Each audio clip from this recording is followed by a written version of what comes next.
We tried to do this episode from Vermont last month. It's the topic we're talking about today is why it's so important for us to leave a legacy.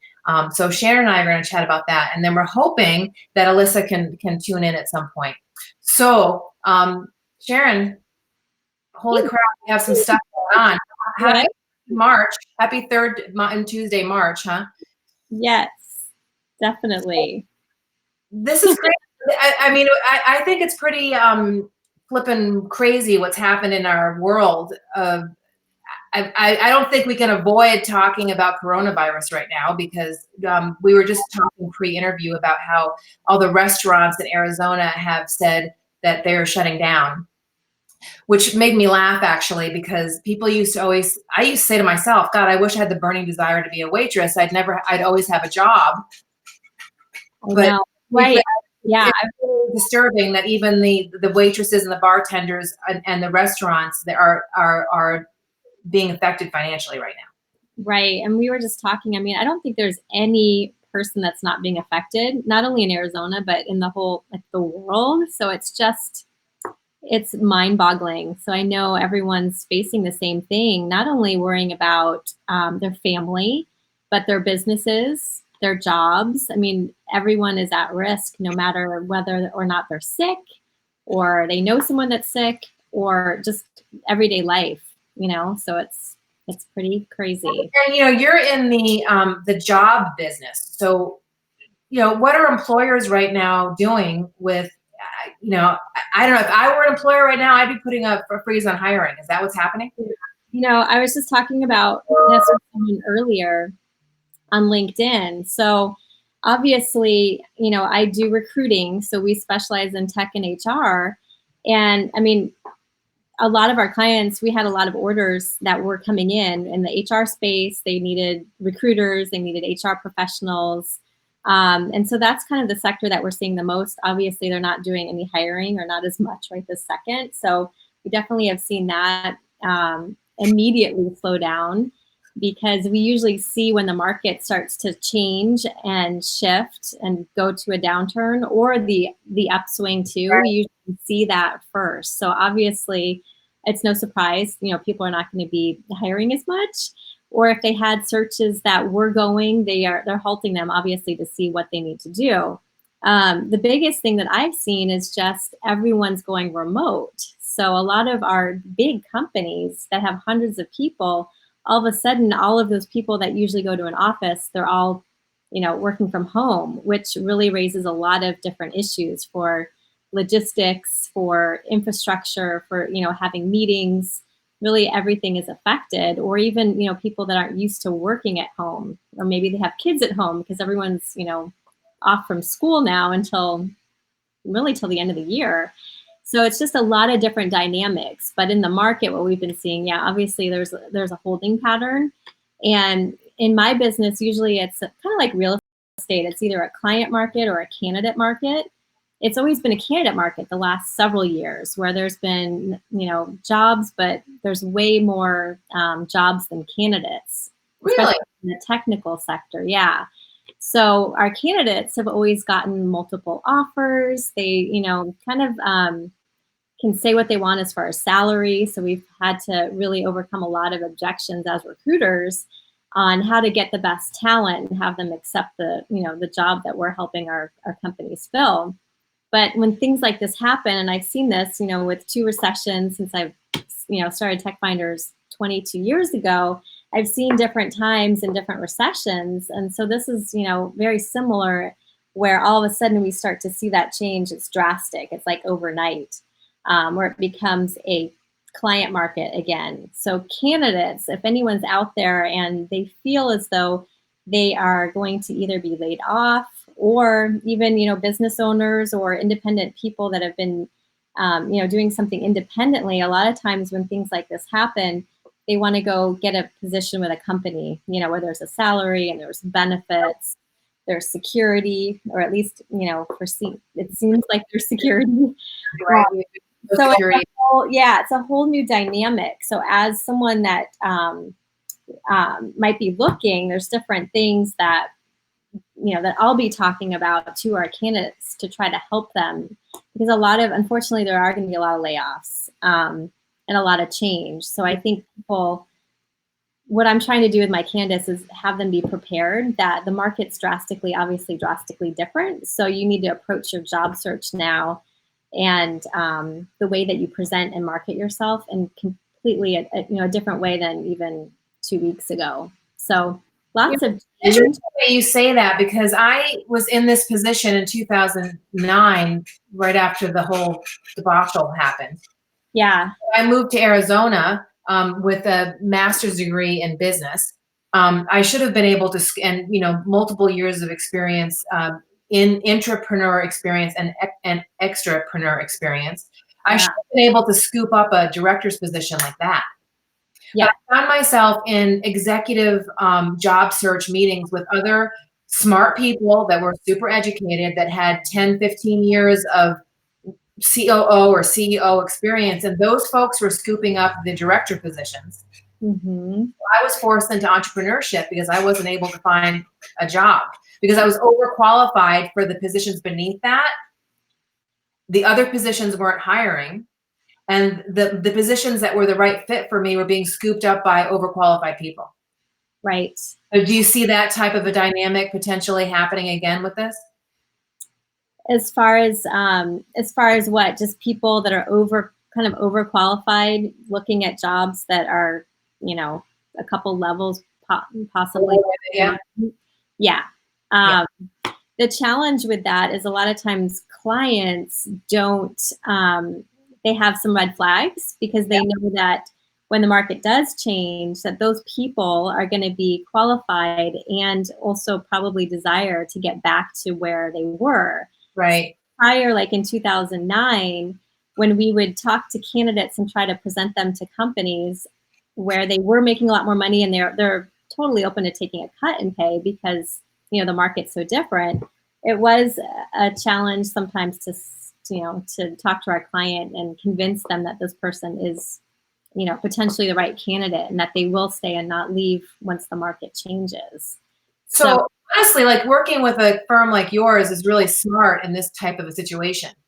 It really is, because you're able to negotiate for them in a way that you have some inside knowledge of what's happening, and it's really a smart idea for people that are looking for a position to search out tech finders or a similar type of firm in their particular industry, because you guys can actually present them in the best light, correct? Right, and we have multiple companies, and not to make this a sales pitch, but we have kind of a bigger view of the entire market. We usually know what's going on and who's hiring, who's not, who's laying off, and it's free. I mean, really, the only time that we get paid, it's kind of like real estate. We get paid when our clients find that right person, but everything on the candidate side is free, and everything on the client side until we make that placement is free. It's contingent. So this is a totally unexpected, interesting way to enter into the topic of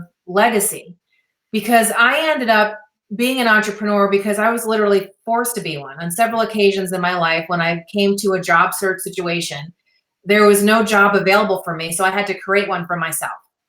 And that's how you and I ended up meeting. And what you do with your legacy is directly related to what's actually happening right now. Mm-hmm. So this is an interesting place to start our legacy conversation. I know. I'm bummed that Alisa's not here, but I know that she'll probably keep on trying. I'm gonna check my phone to see if she's texted us. Isn't technology interesting? So tell me what comes up for you when we're talking about legacy. Yeah, well, when I started my company, which, as I mentioned, it was a long time ago, it was in 1998. And the entire reason that I decided to start my company was kind of like you. It was because of circumstance, and it was because I had my first son, Ethan. And when I first saw him, when I was in the hospital and I saw him, I thought, the way I'm not leaving him. And so, I started my company because I wanted to leave a legacy for my kids, and I wanted to be there for them. And so everything that I did, as I built my company was always because of my children. I wanted to be there for them. And now that they're older, they're, 18 and 21, both of them have worked in my office. So they come and do part-time work. And, my oldest son even thought, maybe I'll take over Tech Finders someday. So I want him, of course, to go do other things first, because I'm not ready for that yet. But no, the whole thing that I do is I want to make an impact. So whether it's my kids, or the reason why I started, in recruiting, was because I really wanted to have an impact on the people that I serve. So legacy to me is really super important. It's not just a job that I do, but it's a bigger picture of helping people, better their lives. And I know that's what you and I have in common, is we both have that passion for, it goes beyond the dollar. It's that we really want to make a difference in our family, their life, and as well as the people that we're helping. So what comes up for you? Obviously I know with your dad's, passing, it's huge. My dad's passing has brought up as in every significant relationship that you have, that is, I'm going to try to turn these a little bit. It changes your life, when your dad dies, especially I think for a girl. I'm going to bring Alisa on because she was able to get back on. So there's Alisa. Alisa, can you hear us? Oh, hang on. I unmuted her. There you go. Back it up. Wow. Okay, cool. Okay, but there you go. Can you hear us okay? Maybe not. Yes. Okay, you can. Yay, cool. Okay. Yeah, I can. So Sharon we were just talking about COVID, obviously, 19 and coronavirus and how it's affected our business. We're gonna search back around to you and talk about that as far as real estate and mortgages are concerned. But Sharon just asked me how the idea of legacy came up for me around my dad's passing. So I'm just checking to see, can Sharon and Alisa hear each other? Can you hear? Okay, cool. Awesome. I can hear you. Okay, cool. You get a little bit of a delay, but that's cool. All right. So, for me, my dad was an entrepreneur. I grew up in a bicycle shop in Vermont. Everything that he did was all about family. What was kind of interesting when we were kids, the bicycle shop was kind of created for my brother, because I come from an Irish, Italian, Catholic background, and I was just supposed to get married and have babies. That's what girls did back then. My family is very traditional. So my dad was kind of blindsided by the fact that I really insisted, quite frankly, on getting an education. And once he realized that I was smart and I had drive, he wanted me to take over his other companies. So I had to do what you're suggesting that your kids do, Sharon. I had to go out there and have a life of my own that was not, I wasn't protected or led by my dad. And so I went to New York City for 10 years. And after 10 years, what I did was I went back to Vermont to help my father sell the last business that he owned. Now, I just think that for me, I'm really aware of my dad's influence on my life, because he showed me how to create businesses for the right reasons. And the right reason is to support a family. Okay. The right reason is to create income that supports an individual or a family in a way that doesn't compromise their values. And he showed me how to build businesses that did that, and then transition those businesses to others. So one of my biggest successes in my life is building a business that was then sold to another family, and that business put her children through college and put a roof over her and her husband's head. So for me, if I don't do one more thing, I feel like I've already been successful, because I've already built something that's fed a different family. And to me, the awareness of the hugeness of that is a gift, right? Because now I just want to do more of that. I want to do more to lift up and inspire others to discover what's best for them. And that's what I watched Mary do when she took over the Red Clover Salon. My dad helped her in Vermont get her book set up, and he taught her, and I was teaching her about marketing, and then she just took off and flew. And I think that that really kind of laid a foundation for me, watching my dad and then doing it myself, that I just want to, the reason why I do Relentless Talk Radio is so people can like eavesdrop on conversations the same way I did when I was a kid, and be inspired and lifted up by those, not even inspired really. I mean, I don't really consider myself inspirational because I think it's kind of, I don't know, there's a lot of ego involved with being inspirational, right? But I do allow people You want to be a catalyst. I want people to have their own strength and power so that they could eavesdrop on conversations of entrepreneurs and other stories of influence, right? Through my art. And in the process of watching, being a voyeur in these instances, they can consider their own makeup and be encouraged to discover what's best for them. You know, whether it's having a job or it's becoming an entrepreneur. And so when Facebook started happening, I started to share because it's naturally what I do. And I think that in the process of doing that, I discovered that I naturally was encouraging people. And so that's the biggest reason why I do everything that I do, because I've been through the shitstorm often, continue to go through it. And I think that some people think that if you look and sound a certain way, that somehow it's easier for you. And people always say to me, Michelle, it's so much easier for you. I say, I don't know where you're getting that idea, because this stuff is hard. You know, I mean, I've had to jump through several hoops, even over the past couple months, that are just flipping tough. And so, you know, for me, the legacy is leaving a legacy behind me, like a snail trail of love. You know, that I was able to just leave love around enough that people were able to pick up a little sniglet of that and turn it into power for themselves in some way that allowed them to discover what was best for them. So for me, everything I do is about that. And, you know, in the process, I believe that if I'm expecting my community to support me by buying my stuff and supporting my stuff and watching my stuff, then I want to give back. And so for me, 10% of everything I make goes directly to charity, even before I make it. So my goal is $100,000 a year that I gift and through the Micalizzi Foundation. And I haven't started the foundation yet, but the Micalizzi Gives projects can start this month. So then I have been doing those projects under different names in the past. But to me, giving back is a part of my legacy, so that, you know, what I'm able to contribute is based upon really what I've discovered over the past couple months is it's not so much about money. It's about what you do with the money. And even if I don't earn $1 for charity, the fact that I build awareness is super important. So I was nominated for Women of the Year for the Leukemia Lymphoma Society. And if I don't earn $1 for the LLS, what I will do though is to educate people the LLS exists and show them what lymphoma and leukemia is doing in our society, and give them some information about what they can do if their family member has it.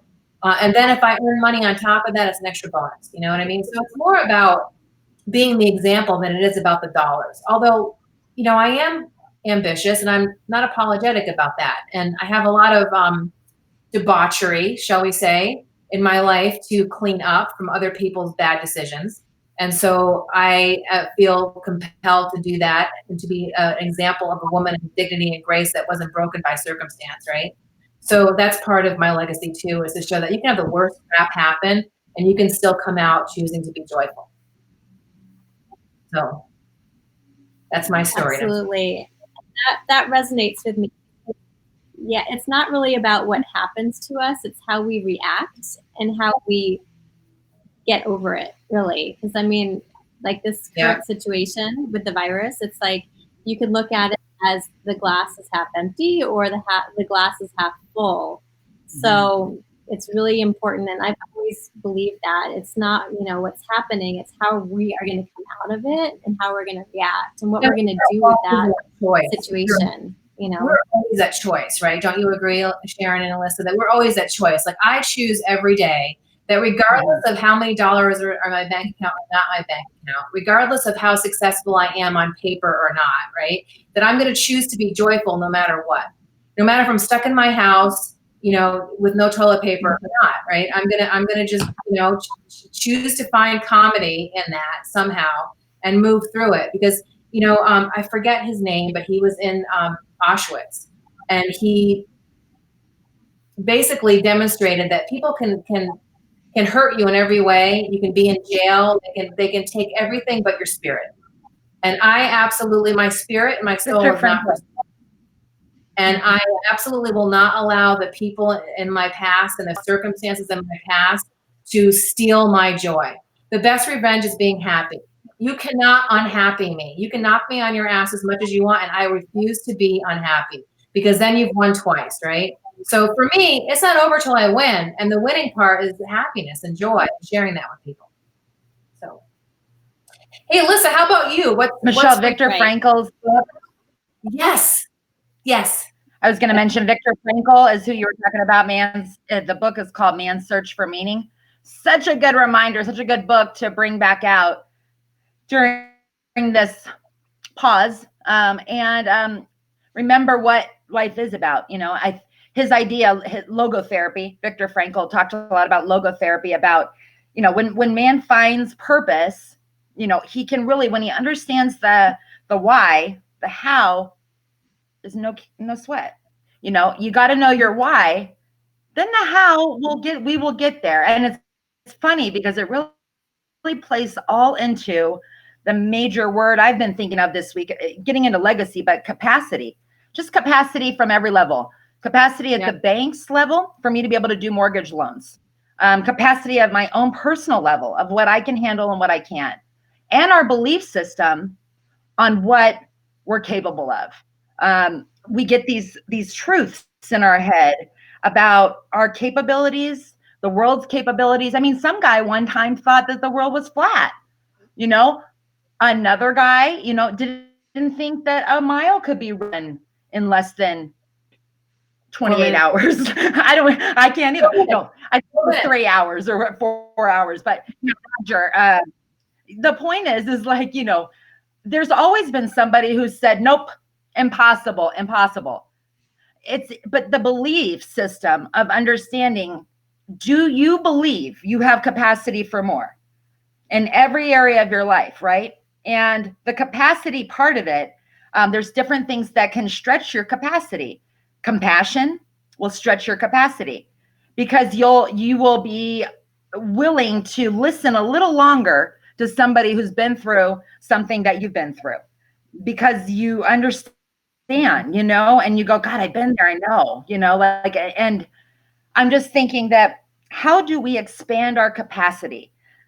That's what I keep thinking about, because, look, just from a mortgage point of view, there's 11 trillion mortgages, in the country, and about half of them are refinanceable. So 5.5 million. On any good, great year, we as a industry in the country can refinance about 3 trillion. So, and people want us to try to refinance 5.5 trillion in mortgages in the next 30 days. So we, when you lock in, you have to be willing to commit that I'm going to close this loan within a certain time frame. There's only this many people that are going to get through. The rest are going to get a little bit of a higher price toilet paper. And that's just the truth. It's become a scary, the mortgages are very similar to the toilet paper situation. It's just, everybody's looking at me going, wait, but I thought the interest rates were 0%. I thought they were 1%. They got to be like 2% at the very most. And you're going, no.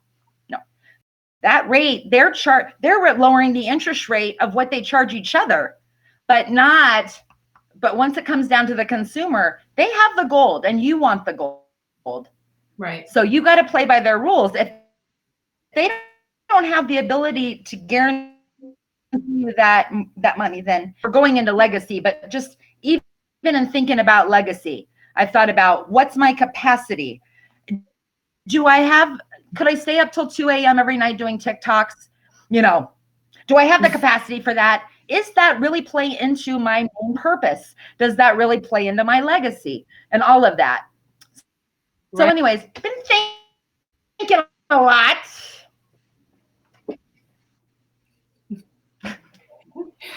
Are you there still? We always have a little bit of a glitch, and this is actually the perfect example of relentlessness. We might check into maybe if Zoom is better next week, but we've had a couple tough times with BeLive. But I think, the interesting thing about what you're saying, this capacity thing, about I've been thinking about a lot of about that a lot.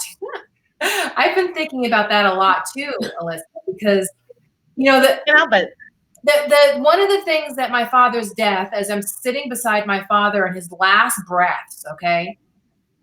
I mean, literally, his last breaths. I'm listening to my father take his last breaths, and I think to myself, how many breaths we've taken for granted when we've had our panties in a twist over something, or we've been up late working on something that didn't work out, or, we spend a lot of our time on meaningless things that don't get us anywhere. And I think that sometimes we think we have limitless time for this legacy thing. I mean, as a financial advisor, people would come into my office and say, I got time for this. I'm like, well, not really. I mean, you do, but it takes an awful long time to save money, and it goes pretty quickly once you have it. So this idea of capacity, like the capacity of money, the capacity of time, but also every day, what am I going to waste my 24 hours on? If I have to sleep 7 to 9 of them, and I have to eat, and I have to work and balance my life and family, like, legacy has gotten to be more about the present for me than it is about the future. Because legacy in the past used to be, 10 years from now or 5 years from now. But the reality is we're not guaranteed tomorrow. We're just not. And it's, how do I want my life to be right now, today? Like, how do I want to spend my days right now? Like, right now, my mom is a grieving widow, and she really needs to be around people, and she's sequestered at home because she's almost 80 and she has compromised lung system, and she's a perfect candidate to get this thing and not have a successful situation. So, here I am thinking, like, I could lose my mom, and that really makes time much more valuable to me. I mean, what does that bring up for you, Sharon, when I talk about the idea, these two ideas of capacity and time? Right. And I'm in the same boat, kind of. I mean, I have my parents still, but they're both, in their 70s. And I have step parents in that age group. So so I worry about them. And it does, with this whole virus, it makes you realize that, like you said, nothing is guaranteed. I mean, something can happen, whether it was a virus or some freak accident, you never know. Time is really precious. And so I've always known that. But as I get older, I get to that point, just turning 50 in October, it was kind of that marker, like, okay, I don't have there is a deadline, right? I mean, where I have time to do the things that I want to do and the things that are important to me and the people that I want to spend my time with. And so with this whole, with the whole virus thing, it's really put things in perspective, like, how much do we need? Like, how much do I really need as far as possessions, traveling? None of that really matters when it comes down to your health and the people, that you love. Because, when it doesn't matter, and all the things that we're not doing as far as like going to restaurants and clothes shopping and on all of those things are all, you realize that they're luxuries. They're things that they're nice, but they're not really needed. And so it puts things in perspective. And I think that this time really, again, kind of looking at it as a positive, I think it's a really good time for, all of us to pause and say, what is necessary? What is, kind of not needed that we're doing because we've always done it that way before, So that's kind of my take on it. I mean, something that you can't buy, and it's a factor. It's life. So it's important that's number one. You got to take care of that and the people that you love and make sure that they stay healthy too. And how about you, Alisa? Yeah. I'm not can't take how it freeze frames every time. It's like, okay. Yeah. Okay, like, okay.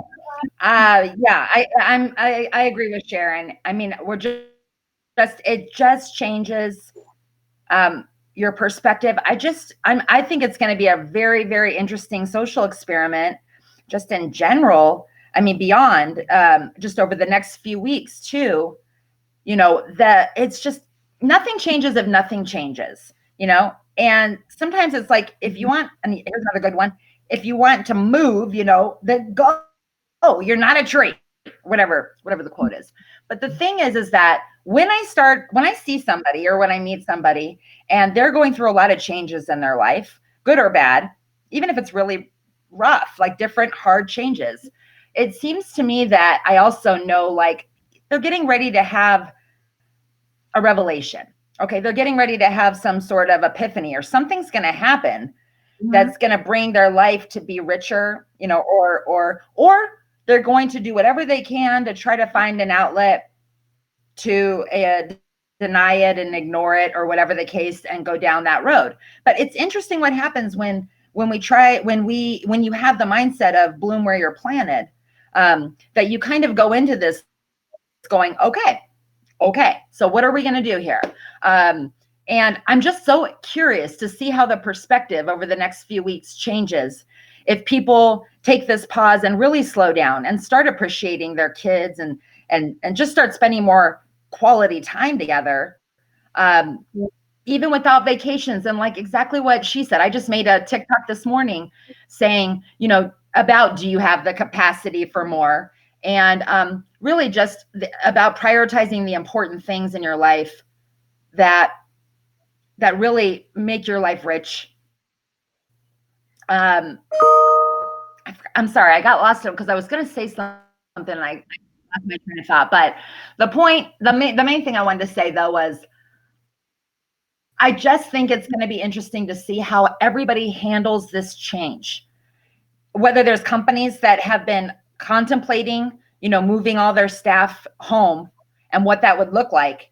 We procrastinate a lot, just in personally and professionally. And then all of a sudden it's like the guy that cheats on you that you should have broke up with, but all of a sudden he cheats on you. You're like, bam, like, gotta end it now. Throw you right into the fire, So I'm just saying, I think that it's going to be interesting to see how many of us decide, you know what, this working from home thing, I was scared to death, but it's working for me and it works better for my company and it works better for my team. We're going to have to find new effective ways to communicate. So I think video in all aspects is going to blow up in every way. I'm glad I got on TikTok 3 months ago. I'm like going, oh my gosh, I have spent the last, 5 years talking about trying to get my curriculum into the schools and thinking, gosh, I would have to get like Doug Ducey. I'd have to get like this act of God for them to pick me to be the one that puts the financial education I think we need in high schools in there. And then one day I just, last week I'm like, wait a second, like I'm on TikTok. There's 140,000 kids, or not kids, but 140,000 people, students potentially. And they are out of school. They are out of school for another 2 weeks. Like, what an opportunity. Guess what? All the time I've been dreaming and talking and dreaming and talking, I'm doing it. I'm literally teaching these kids about money right in front of me. And sometimes I think if there's anything I've learned in the last few weeks and the few months, with the virus and everything, it's just perspective of time's not going anywhere. And sometimes you have to wake up and realize you're where you were wanting to go. You're there. Like, just bloom, anyway, that's just my thought. Elizabeth, I don't know. I just love that. That's really too. Is like, this is what I've heard you say is sometimes we get so stuck on, I need to go left down the highway, take a right down this other highway. We have it on our GPS, the directions are a certain way. But then you end up there by going the back roads, walking through someone's, yard and through some back street, and then you end up where you're supposed to go. Like we have the audacity to assume that we know what's best sometimes, and sometimes we don't. I mean, your idea was to educate children and people generally, and TikTok was created, and you've embrace that. I mean, your personality is totally suited for TikTok. It wasn't even created. I mean, I think sometimes we think that it has to go a certain way, but we don't know what's about to be created. We don't know what's about to happen. We have no clue. If we just keep on doing our thing, that sometimes the tools will show up quite without our permission. And then, like you said, you realize, holy crap, I'm doing what I said I was going to be doing. And that's just fantastic. You know, when I first got sober, I heard someone say in a group of people that if I had asked for what I wanted, I would have shortchanged myself. And I think the potential earning capacity of TikTok is like so much greater for you outside of the school system. Selling your book, selling your course online, and keeping control of it. That you know, and you might still end up doing it in schools anyway.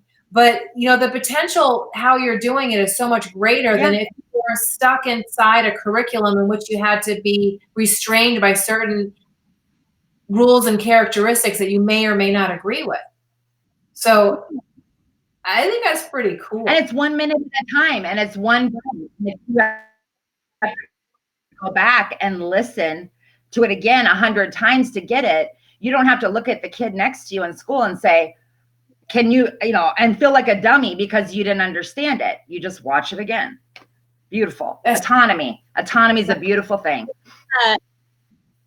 What do you think? I think what's so great is that you're able to teach kids and people practical things that they would not learn in school anyway, right? So I always I've talked to people and it's like, why don't we learn? I wish I had learned some of the things, Alisa, that you talk about in your TikToks about credit, and just money in general, because they're basic things, that most of us just don't know, and even adults, So I'm always learning something from you. Yeah, and there's so many people, especially kids, recent grads that they get in a predicament because they, start charging their credit cards, and because they need to, because they're just starting out and they don't realize the effect of it.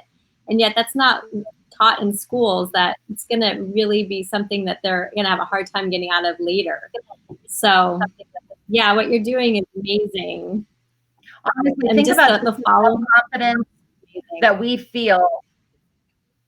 Sorry. The self-confidence just that we feel when we see a higher credit score. I've seen that a lot in the last couple months. I've seen people go, for the first time in my life, my credit score is in the 600s. I didn't even think that was possible, or my credit score is in the 700s, right? Or whatever the case. But when you go from opening up Credit Karma and it says, hello, you have a 420, a 440 credit score, and then the next day you wake up to having a 640, I don't know what happens, but something inside you is like, I look good. I look good. It does something for you. That little boost. And what I love might about be a you, catalyst that's moving. What I love about you, Alisa, is that charge you get is not necessarily monetarily driven. And I watched one of your TikToks or one of your somethings earlier about, just loving that you're affecting people, and you've been sharing some stories and I love the one that you shared today with the young man that was like, I want to take you to dinner and I'll pay for dinner. I never pay for dinner. I just thought that's awesome. I mean, and I think too, like when my dad was dying, when my dad was dying, I was really amazed at the amount of people that showed up. My mom said at one point, it was like being in an Irish wake, but he's not gone yet. Like our whole house was full of people in recovery that my mother and I both know, people that we've known throughout our entire life for 20, 30, 40, 50 years, that were just, in our house, just holding the both of us up. And I looked around the room at one point and I thought, okay, who in here is wealthy? And my first response was everybody. But when I looked at every single one of their financial circumstances, when I took a step back from it, because this legacy idea was there, and I was thinking, is it really monetarily associated this wonderfulness. It really isn't. Like, I just think that how we affect each other, being able to own a home, being able to take care of yourselves is such a luxury, especially given what's happening now with this virus. I mean, I think I'm hoping on the other side of this, we come out with a lot more gratitude, because, if people are stealing the toilet paper at the gym, which is what happened this week, one of my gyms, they were stealing the toilet paper. There's a sign at Fit One saying, "Could you please leave the toilet?" And I thought, wow. And you think about what happens when there's a crisis and people behave thought that at Starbucks. Crazy, right? But I think that I thought about stealing. No. Say it again, Alisa. I thought about stealing it. I just for a moment. I have enough though. Well, I think you're human, right? I mean, like, but then I thought, like, we've taken such, I mean, what did people do before there was toilet paper? I mean, I've got a whole closet full of hand towels. You know what I mean? Like, there's other ways to wipe your butt, right? There's other ways to get to your dream than through one avenue. And I just think that, potentially, and I'm hoping that in the process of going through all this, we're going to come out with a little more gratitude of what we do have. I mean, it's just amazing what we take for granted every day. I was going to mention, someone had messaged me that I went to go buy your book on Amazon and it was sold out. And I'm like, sold out? Well, that's weird. And all I could think was either people are starting to really think about coloring their credit at home, or they need toilet paper and they're using my book as toilet paper alternative. I don't know. I hope it's not.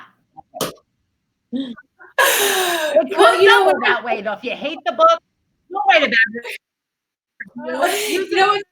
It's toilet paper. When I shredded my journals from the time I was 5 years old to the time I was 42, I asked the lady that was shredding it, what are they doing with my journals when they shred it? And she said it either becomes facial tissue or toilet tissue. And what made me laugh, I thought, well, that's perfect. Someone's either wiping their tears or their ass with my life. That's absolutely perfect.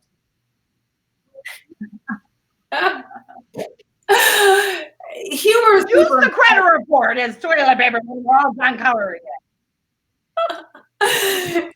Rewrite your report and toss it. Poor Sharon. Right. We got to make do. We got to bloom our planet. Shred them. Sharon, do you think that humor is important? I mean, like, of course you do, because you wouldn't be hanging out with us. But what do you think of this toilet paper analogy and the humor we're using?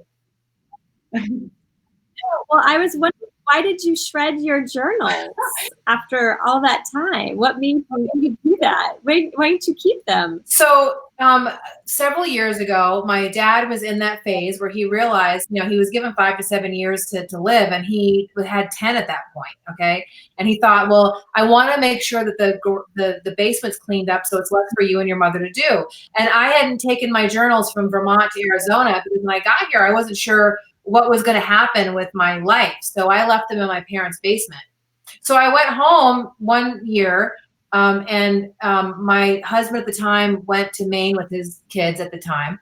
And I sat in the basement and I thought, all right, so I had just started a new business, and it was going to cost me like $4,200 to ship them home. And I thought,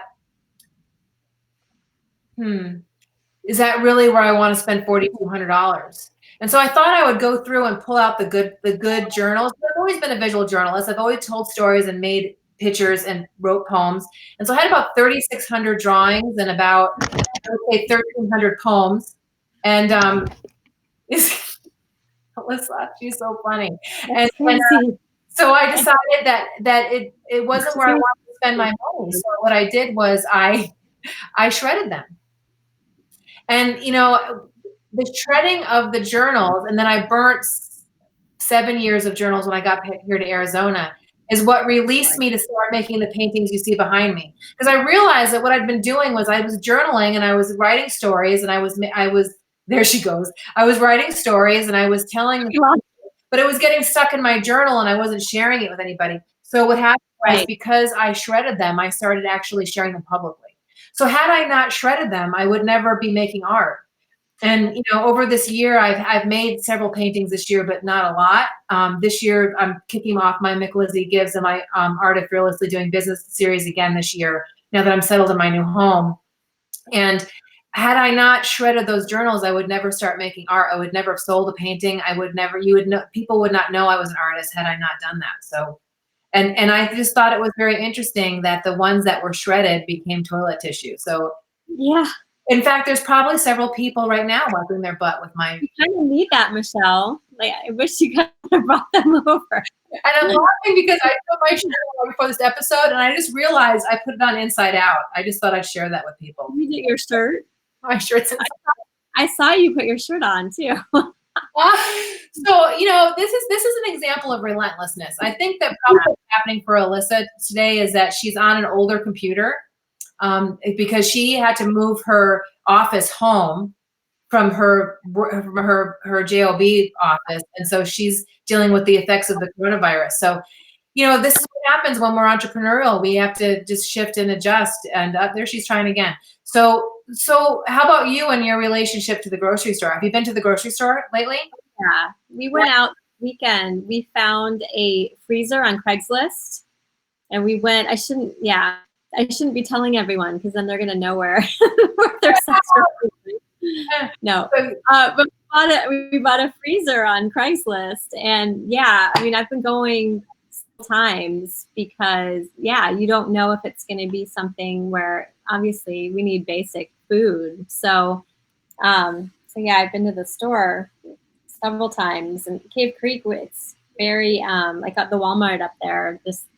The shelves are empty. Costco wasn't bad though. This weekend. I haven't gone yet. Should I go? What's touching your mouth?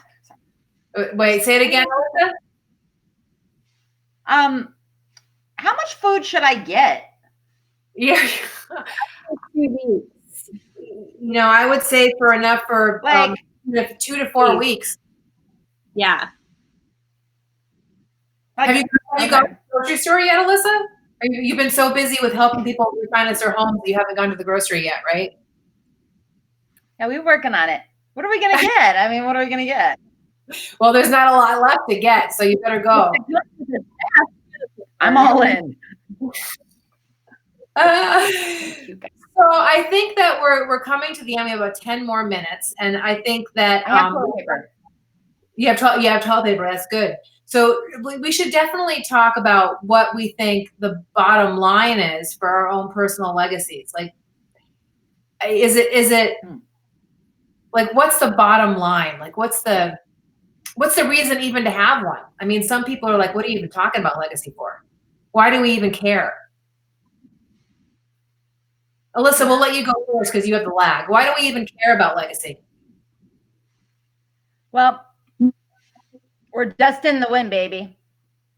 When it comes down to it, no matter what you think of yourself, you'll be forgotten. I don't mean to say that in a negative way, but what will be left behind is how one moment you put yourself aside and listen to someone, or held their hand for a moment, or sent them a song. It's in the tiniest little moments that you become unforgettable, in those tiny moments.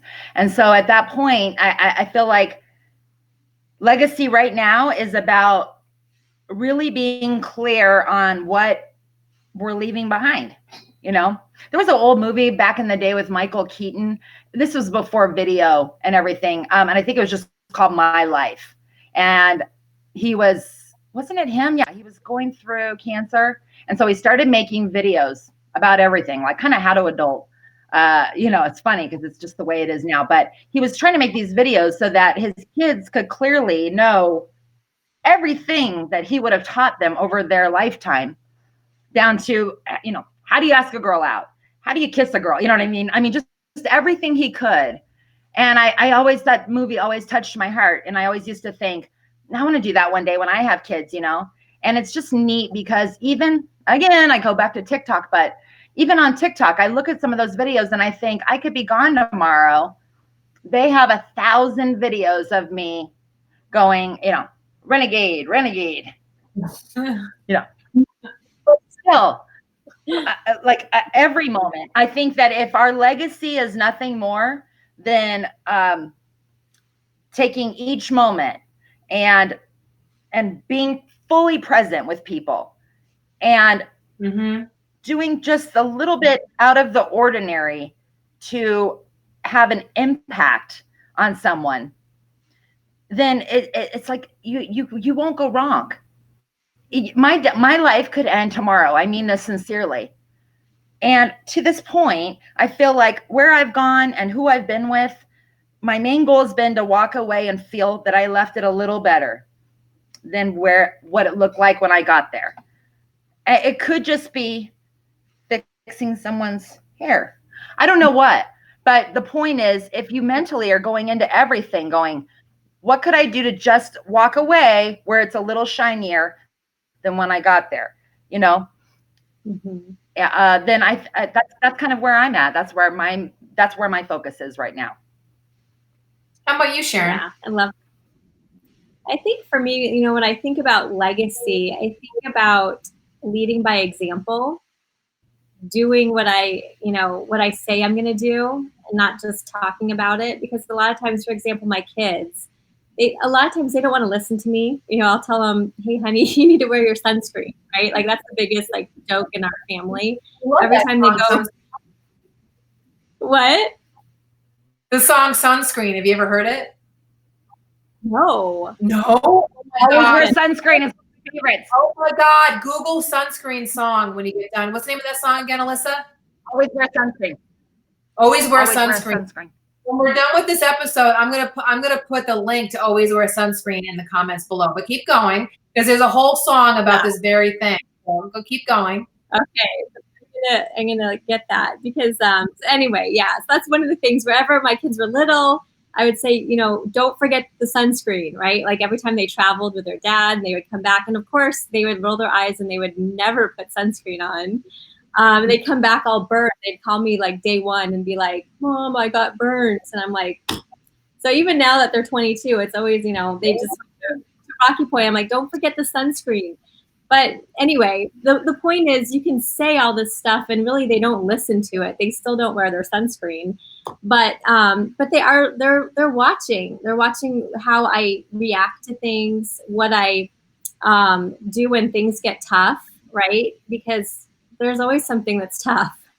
And so a lot of times, I smile through it. I try to think of, okay, what do I have control over, and how can I best show up in the face of a lot of crappy things happening, right? So they're watching that. And they're watching how I respond. They're watching that I, no matter what, I'm going to the gym, not because I, want to look good, but because I want to be healthy. Because I want to be, here when I'm 80, if I can. So all the things that are that truly matter, not so much the physical part, but what those things really mean to me. So,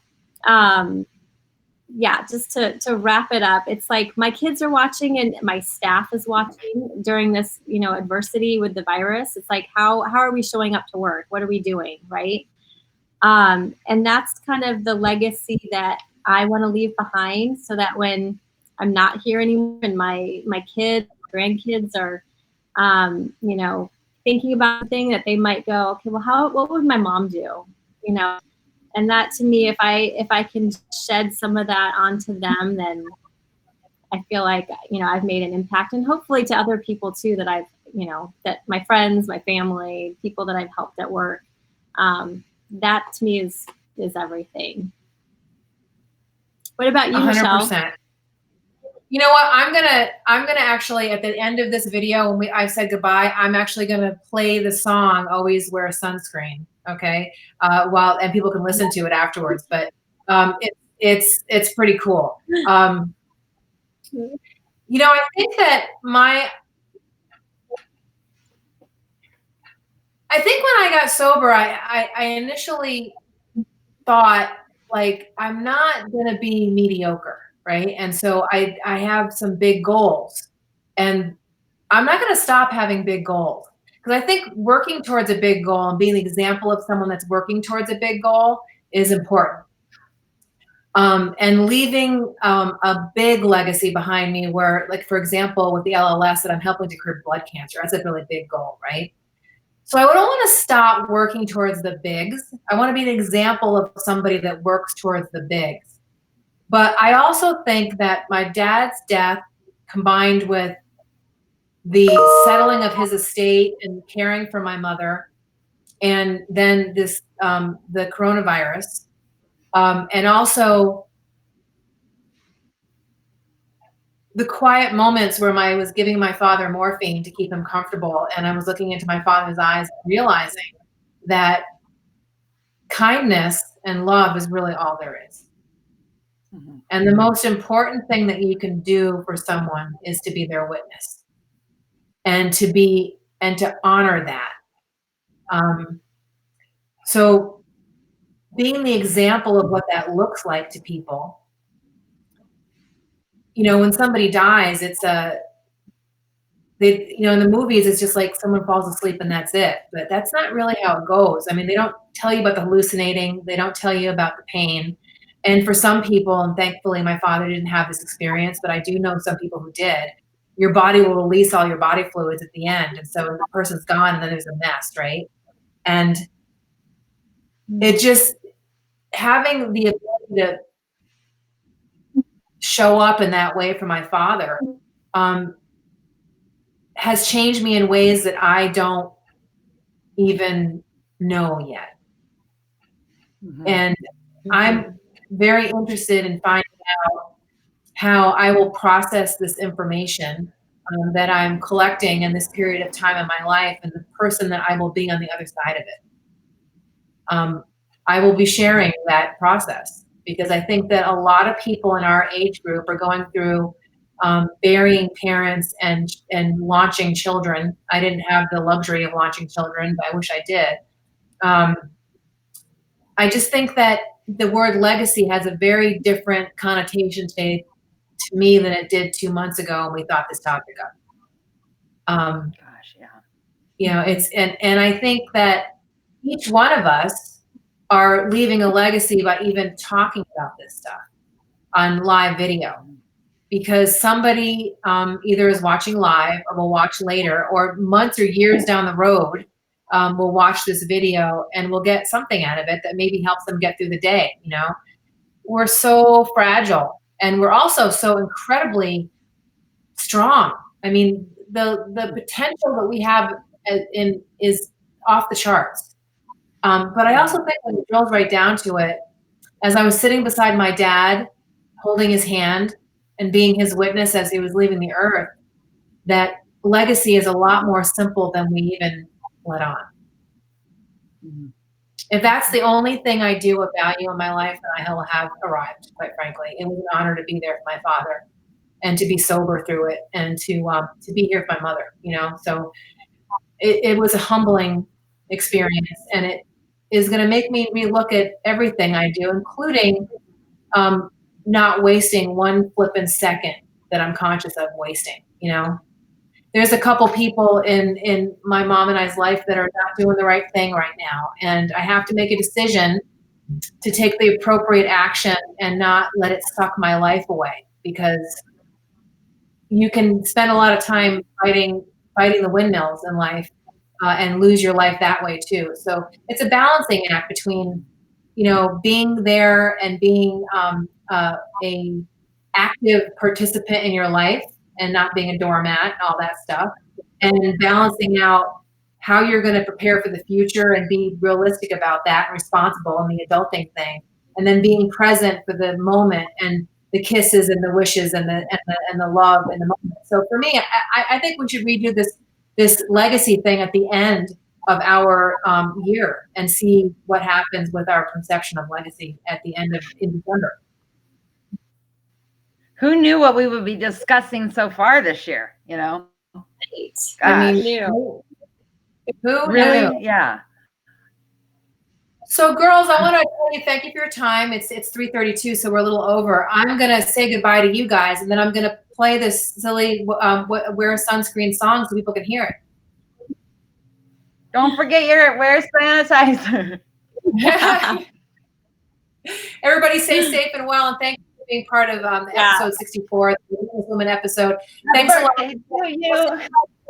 Third Tuesday of the month at 2:30 here on Relentless Talk Radio Mountain Standard Time. Thanks everybody for listening, and thanks you guys.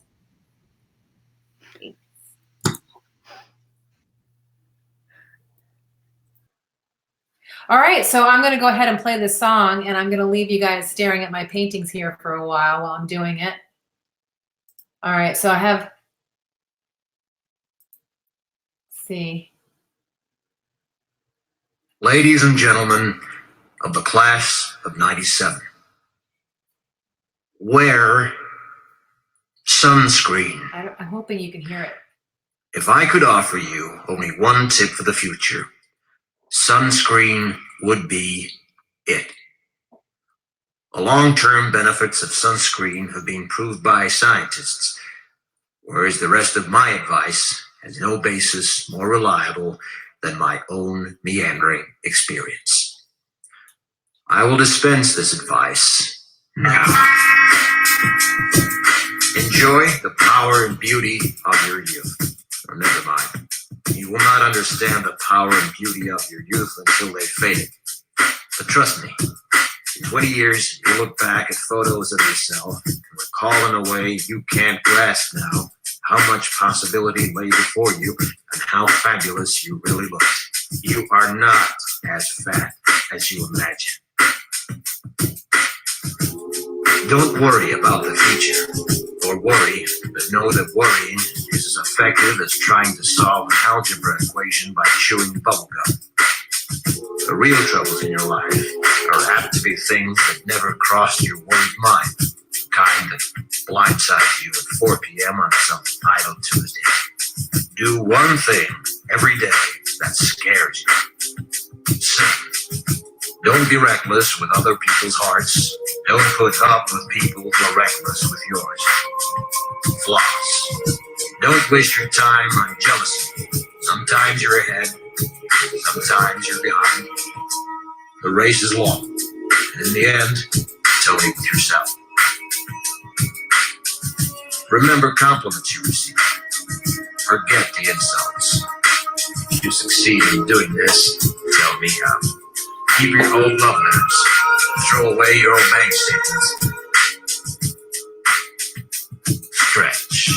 Don't feel guilty if you don't know what you want to do with your life. The most interesting people I know didn't know at 22 what they wanted to do with their lives. Some of the most interesting 40-year-olds I know still don't. Get plenty of calcium.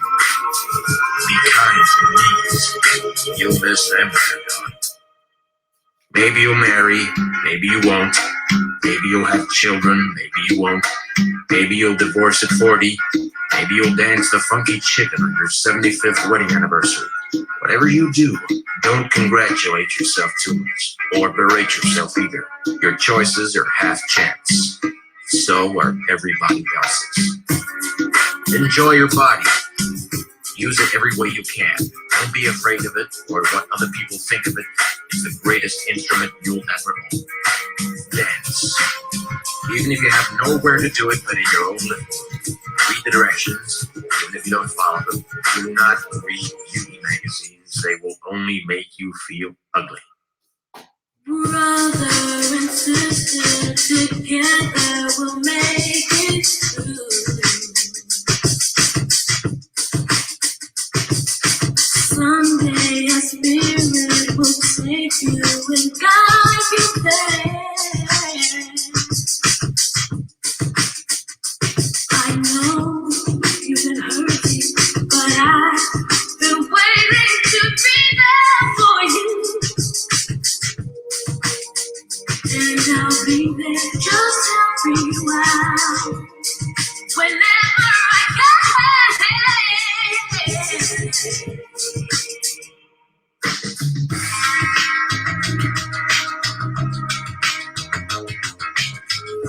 Get to know your parents. You never know when they'll be gone for good. Be nice to your siblings. They're your best link to your past and most likely to stick with you in the future. Understand that friends come and go, but with a precious few, you should hold on. Work hard to bridge the gaps in geography and lifestyle, because the older you get, the more you need the people you knew when you were young. Live in New York City once, but leave before it makes you hard. Live in Northern California once, but leave before it makes you soft. Travel. Accept certain inalienable truths. Prices will rise, politicians will philander, you too will get old. And when you do, you'll fantasize that when you were young, prices were reasonable, politicians were noble, and children respected their elders. Respect your elders. Don't expect anyone else to support you. Maybe you have a trust fund, maybe you'll have a wealthy spouse. But you never know when either one might run out. Don't mess too much with your hair, or by the time you're 40, it will look 85. Be careful whose advice you buy, but be patient with those who supply it. Advice is a form of nostalgia. Dispensing it is a way of fishing the past from the disposal, wiping it off, painting over the ugly parts, and recycling it for more than it's worth. But trust me, I'm the sunscreen.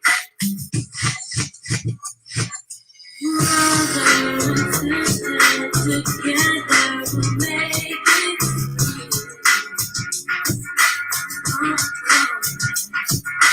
Someday a spirit will take you and dive you there. I know you're hurting, but I've been waiting to be there for you. And I'll be there just helping you out whenever I can.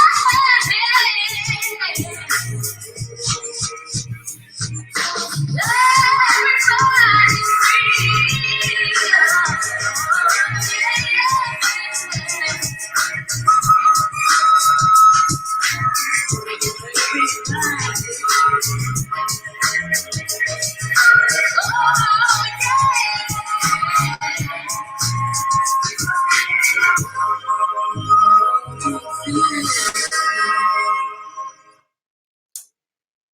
So that's it, everybody. That's episode 64 of Relentless Talk Radio. I hope you got something out of this episode. That song was... Ladies and gentlemen of the class of 97. Wear sunscreen. All right. All right, everybody. Hope to see you again next week. We have 2 other relentless entrepreneurs and artists to talk to next week, and I look forward to seeing you again here on Relentless Talk Radio. Thanks a lot, everybody.